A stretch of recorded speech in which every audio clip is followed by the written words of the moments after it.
María José más López Dóriga. Más. López Dóriga. Más. María José. María José más López Dóriga. Capítulo 16. El problema de Vietnam fue que Estados Unidos tenía la responsabilidad, pero no tenía el mando. Es decir, había generales del ejército de Estados Unidos en el campo de batalla y tenían que esperar que los coroneles de Vietnam despertaran de su siesta para tomar una decisión, porque no los podían despertar, No, porque claro el que mando no. lo tenían los coroneles vietnamitas. Y la hora de la siesta, igual que en España, es sagrada. Pues ahí o se levantaban tarde, o en fin, lo que fuera. Y tenían que consultar las decisiones con los coroneles, que es una aberración en el concepto del rango militar. ¿Cómo que un general le va a consultar a un coronel? No. ¿O que un coronel le tenga que consultar a un mayor o a un capitán segundo? El dolor en el ego va a estar durísimo. No, pero pues así eran las normas.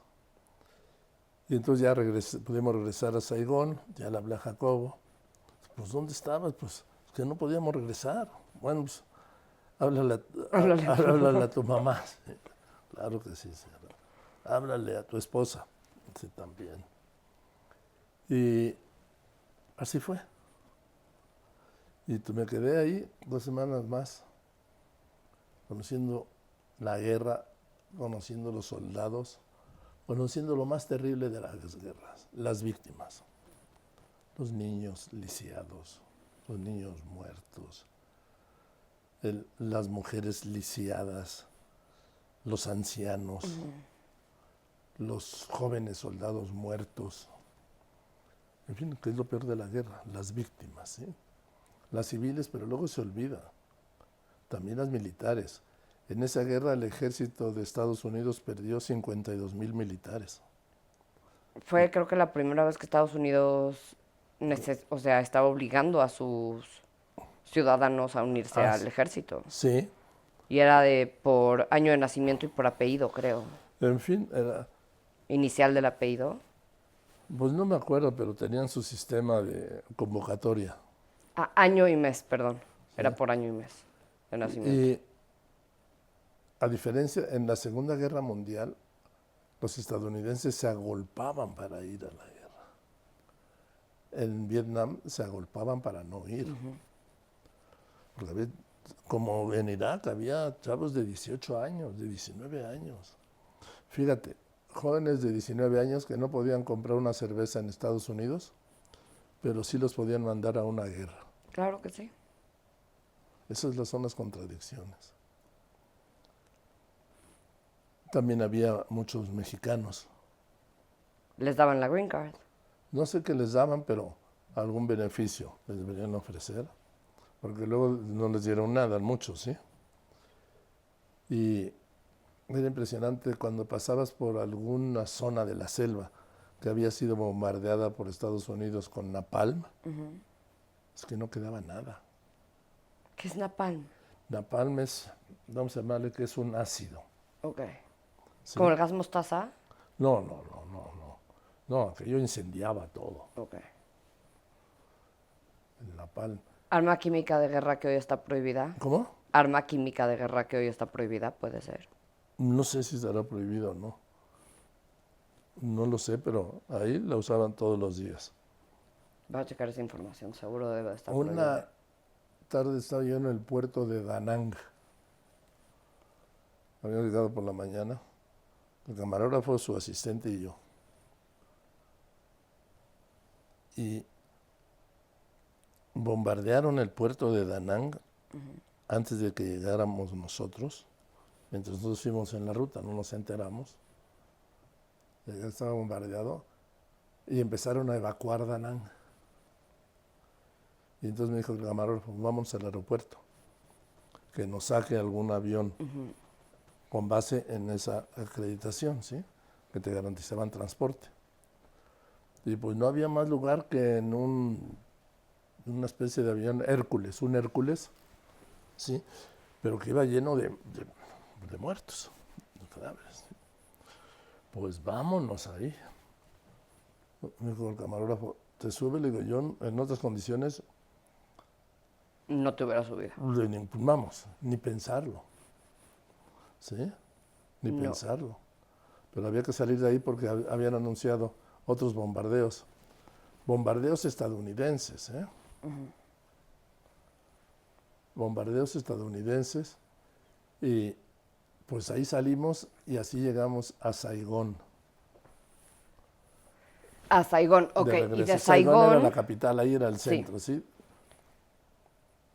¿cuánto tiempo después de tu regreso a Saigón regresas a México? No, porque ahí seguí saliendo a los frentes. Porque los frentes estaban cerca de Saigón, 1 hora y media, 2. Y te movías en... En una, normalmente, y por ahí tiene que haber una foto, en una combi del camarógrafo. Ok. Entonces había una regla fundamental cuando ibas por la brecha o por la milpa, vamos a decir, vietnamita, pero milpa, y pasaban iban a bombardear la artillería del Vietcong, o los mismos estadounidenses, la misma fuerza de Estados Unidos. La orden era a la carretera, dejar el campo y subirte a la carretera y tirarte al suelo, y si había algún auto, meterte debajo, en fin, lo que hubiera, pero todos a la carretera. Todos se recuerdan. Porque las carreteras, normalmente en una guerra casi convencional, como era esta, no se bombardean, porque es la que usan para unos y otros para transportarse, ¿Para escapar? ¿sí? Para escapar o para llegar. Porque lo que quería el Vietcong, claro, era llegar y tomar Saigón, la capital. Y Estados Unidos quería tener la opción de Mira, poderse porque salir cuando el Vietcong A llegara. ver, existía Vietnam del Norte, Y Vietnam del Sur. cuya capital era Hanoi, y Vietnam del Sur. El mariscal Yap, ¿sí? De Vietnam del Norte, que fue el mismo que derrotó a los ingleses cuando era colonia inglesa, en 1952, derrotó a los estadounidenses en los 70. Ok. El mariscal Yap. Personaje. Un error de Estados Unidos metiéndose sabiendo que tenían esa arma en su arsenal. Al mariscal. Sí. Bueno, pues además, el esfuerzo de la guerrilla del Vietcong, ellos podían permanecer, haz de cuenta, en una tumba vacía o en el hueco de un árbol 2 o 3 días. O sea, su disciplina y su convicción. Eran guerrilleros de verdad extraordinarios. Guerrilleros. Que podían pasar 2 días y medio con una cantimplora de agua nada más y con un cuenco de arroz en una bolsa de plástico, ¿sí? Podían pasar así 2 días o 2 días y medio escondidos. ¿Aguantas? Yo no sé, ellos sí, yo no, ellos sí, porque era lo mental, era el convencimiento, era la preparación, era todo, ¿sí? No, el entrenamiento. También. Para ellos le estaban invadiendo su país. Ellos querían recuperar Vietnam del Sur, como lo habían hecho ante los franceses. Y fueron días, te decía, muy difíciles. Teníamos un solo consuelo, que era en Saigón, como tuvo dominación francesa por muchos años, había un extraordinario restaurante francés que dirigía un anciano francés que cuando el mariscal Yap derrota a los franceses y estos se van, él mantuvo su restaurante ahí y se lo respetaron. Tenía el rostro como una corteza de árbol, impresionante, de arrugas. Ok. De arrugas, y cenabas extraordinariamente bien. Entonces Y te sentías más atendía. tranquilo ahí. Ahí, bueno, pues era así, te podías tomar una copa de vino blanco o 2, ¿sí?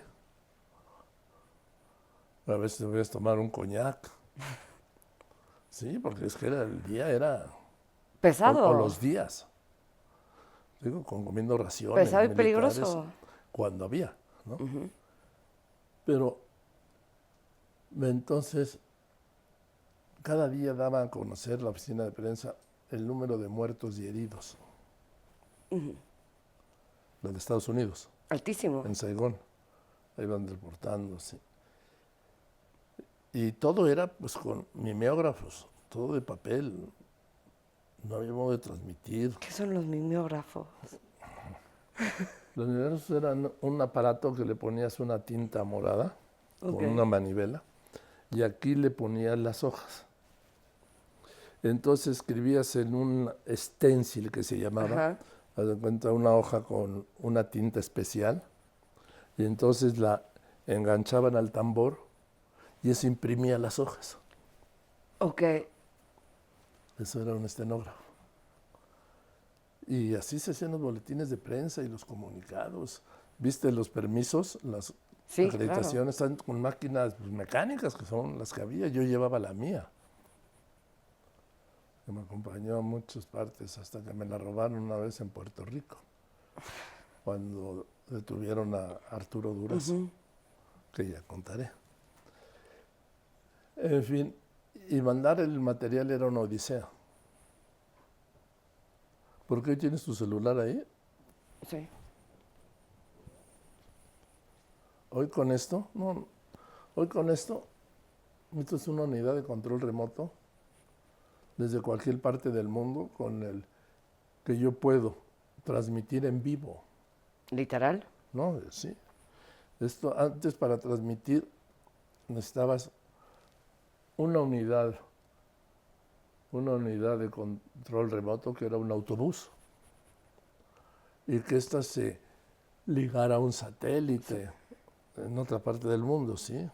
O en México que se usaban las microondas, que no son los hornos, que no No, había. yo sé. Entonces, oye, esto resuelve todo. Yo entonces escribía mis notas, las grababa por teléfono, las del Heraldo las mandaban por Telex. Y luego, ¿cómo mandar la película? No sé cómo mandabas la película. No, pues hoy la mandaría por el video por el celular. Sí, en COVID tú transmitías aquí, 3 años 3 años transmitiste con un iPad. con un iPad. Pero allí entonces, cuando regresábamos, el camarógrafo se iba a la agencia, se llamaba Biz News, que era la división cine, vamos a llamar, o película, de la agencia de noticias inglesa Reuters. Y la lata se etiquetaba Televisa, México, Avenida Chapultepec, dice, ya sabían, ¿no? Sí. Al llegar a México. Entonces iba de Saigón a Oakland. No Oakland, California. No, Auckland, Nueva Zelanda. Así es. Y de ahí volaban a Londres. Y de Londres volaban a México. No me suena lógico ese viaje. Pues era el único que Le había. estaban dando la vuelta así completo. Pues era el único modo que había. Pues sí. Porque ese era el servicio. ¿Lo tomabas o lo dejabas? No Lo había tomabas. DHL, no, nada. Entonces, ese era el recorrido que hacía y luego aquí revelarlo. ¿Cuánto tiempo después llegaba a México? ¿5 días? ¿6 Pues días? 4 días. Porque ya Biz News Londres, ya Sí. pues, Televisa era su asociado en México, digo, su cliente. Ya sabe, Televisa, pum, lo mandaba. Pero así, y llegaban al aeropuerto de la Ciudad de México y había que recogerlos en unas bolsas de red que decían Biz News Televisa. Ajá. Así era como se trabajaba. No, la gente de hoy no aguantaría por la generación de la urgencia, nos dicen. Y pues a veces voy a decir algo muy feo, pero ya todos somos todas las generaciones somos la generación de la urgencia. Sí, a ver, Cuando se tarda en cargar algo en tu teléfono, te pasa a ti, le pasa a mi mamá, a mis hermanos que son otras generaciones diferentes a la mía, a mis sobrinos que son más chicos, a todos nos pasa. sí, pero lo que voy es que pues era lo que había. Sí. Esto no se me... Vamos, no existía ni en la ficción más loca. Ni en la ficción más loca. Entonces, Vamos a continuar con esto la bien, próxima semana. muy bien, venga.